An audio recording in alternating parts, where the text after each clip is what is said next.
नमस्कार, मैं सोनाली संतोष तांडेल। हमारे वन इंडिया कड़क न्यूज में आप सभी का स्वागत है। आज हमारे साथ एंटी करप्शन संस्था के वाइस प्रेसिडेंट इकबाल जी है। नमस्कार इकबाल जी। पवित्र कुरान में नमरूद बादशाह और मच्छर का जिक्र आया है। इकबाल जी, इसका क्या मतलब है? सबसे पहले तो मैं आपके वन इंडिया कड़क न्यूज को धन्यवाद करता हूँ, शुक्रिया करता हूँ कि आपने सवाल जो रखा है नमरूद बादशाह और मच्छर का। तो नमरूद, मैं साफ कर दूं कि जो पहले कुछ बादशाह हुआ करते थे तो वो बहुत जालिम हुआ होते थे। सारे जालिम नहीं होते थे।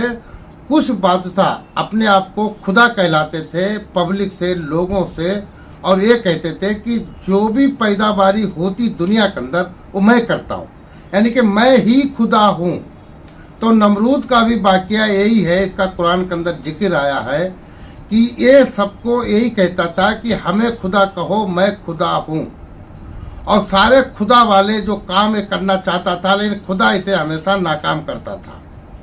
और उसी वक्त जब ऐसा कोई जालिम बादशाह दुनिया पैदा होता था तो उसी वक्त में अल्लाह एक पैगंबर भेजते थे, यानी कि अपना मैसेज देने वाला एक पैगंबर उसी टाइम आता था। पैगंबर के जरिए उसको हर जगह पर नीचा देखना पड़ता था। उसकी खुद की मतलब जो फौज हुआ करती है या पब्लिक हुआ करती है वो उसकी तरफ चले जाते थे।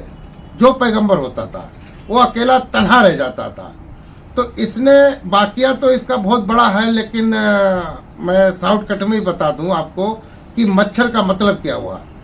नमरूद बादशाह ने ये कहा था कि मैं अल्लाह तेरे से जंग करूंगा। तो जंग करने के लिए बहुत ऊंचे पहाड़ पर गया था, अल्लाह से जंग करने के लिए। फिर ये जब पहाड़ पर गया तो इसने अपना तीर चलाया आसमान की तरफ। तो तीर तो आसमान में जा नहीं सकता है, ना अल्लाह से जंग कर सकता था, लेकिन इसकी जो दिल की भड़क थी कि मैं खुदा हूं और वो खुदा कौन है जो आसमान पर बैठा, उसको मैं मारूंगा। इसके दिमाग में ये चीज थी। लेकिन खुदा ने एक नगड़े मच्छर को इसकी नाक के अंदर घसोड़ दिया था, वो भी नगड़ा मच्छर। और अपनी कुदरत ने अपनी ताकत जब दिखाई तो मच्छर इसके दिमाग में चला गया था। जब दिमाग में चला गया था तो वो कुछ वक्त शांत रहता था, बाकी वो अंदर अंदर काटता था, चलता रहता था। तो जैसे वो चलता था तो इसके जो पेशकार लोग थे, फौजी लोग थे, वो इसको जूता और चप्पल मारते थे। कई महीनों, कई साल तक ये मामला चलता रहा कि वो मच्छर इसको बैठने नहीं देता था। हर वक्त इसको जूता चप्पल सर में लगता रहता था, क्योंकि घमंडी बहुत था और अपने आप को खुदा कहता था। और इसकी उसी नगड़े मच्छर से मौत हो गई। तो वो जिक्र अल्लाह ने पैगंबर के जरिए कुरान के अंदर दिया है, बताया है कि देखो इतना बड़ा बादशाह जो पूरी दुनिया का बादशाह होते हुए भी, और एक नगड़े मच्छर से उसको एक नगड़े मच्छर ने इतना तंग कर दिया कि वो हमेशा जूते ही खाता रहता है और अपने आप को खुदा कहता है, लोगों से खुदा कहलाता है। तो घमंड अल्लाह को पसंद नहीं है। इंसान कोई भी हो, चाहे बादशाह हो या फकीर हो, अल्लाह को घमंड किसी का पसंद नहीं है। और जाहिर होता है खुदा तो खुदा ही होता है, अल्लाह तो अल्लाह ही होता है। बाकी अगर कोई अपने आप को अल्लाह बनना चाहता है वो ना कभी बन सकता है, हो ही नहीं सकता। अल्लाह को कभी मौत नहीं आती। हर आदमी को मरना है, हर आदमी को वापस जाना है। जितने जुल्म जिसे करना है वो करेगा, उसका खामियाजा उसको दुनिया में ही बनना पड़ेगा। क्योंकि अल्लाह को जुल्म करने वाला, अपने आप को बड़प्पन दिखाने वाला ये आदमी अल्लाह को पसंद नहीं है। तो दुनिया पर भी वो खाता है और मरने के बाद तो खा ही रहा है। ये मामला है नमरूद बादशाह और मच्छर का। मेरा अगला क्वेश्चन आपसे ये है कि हर इंसान को मौत का मजा चखना ही है, तो फिर इंसान को घमंड किस बात का?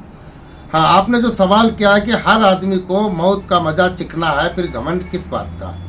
रियल में आपने देखा होगा और देख भी रहे हैं, आप भी देख रहे हैं कि दुनिया पर जितनी चीजें आई सबको मरना है, चाहे इंसान हो, जानवर हो, दरिंदा हो, परिंदा हो, यानी सबको मरना है। तो घमंड किस बात का? तो हर इंसान को चाहिए कि घमंड ना करे, अपने कमजोरों पर जुल्म ना करे, उनके साथ मिलजुल के रहे और कोई ऐसी बात अपनी जुबान से ना निकाले जो बहुत बड़प्पन की बात हो, अल्लाह को नागवार गुजरे। तो सबको मरना है, हर आदमी को मर के ही जाना है। अगर इंसान को अगर यही सोचना है अल्लाह के बारे में, तो उसके जिस्म में और आपके जिस्म में, लोगों के जिस्म में अंदर जितनी नहरें चल रही हैं, खून है और गंदी गंदी चीज़ें हैं, अगर सही तरीके देख ले तो हमारे जिस्म के अंदर अल्लाह ने क्या रखा है, ये आदमी अक्लमंद इंसान सोच सकता है और समझ भी सकता है। अभी आप सुन रहे थे, ये थे इकबाल जी। फिर मिलेंगे कोई इंटरव्यू के साथ। धन्यवाद।